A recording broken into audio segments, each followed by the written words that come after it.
Well, today is another exciting day. I'm here just coming to welcome the asbestos removal team, and I thought I'd take a quick video of a little one-bedroom that we are gut renovating and have taken down lots of walls. As you can see, we're leaving.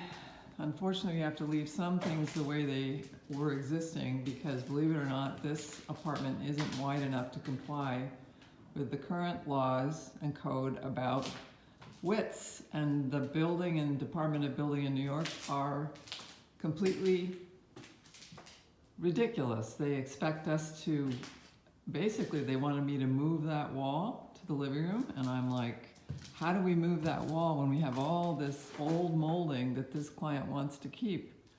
I don't think so. So we have to comply, and unfortunately what that means is we probably can't do all that we'd like, but it's ciao for now and time to remove the asbestos. And in case you don't know, asbestos is that wrapping on the wall over there. So see you on the next. Ciao for now.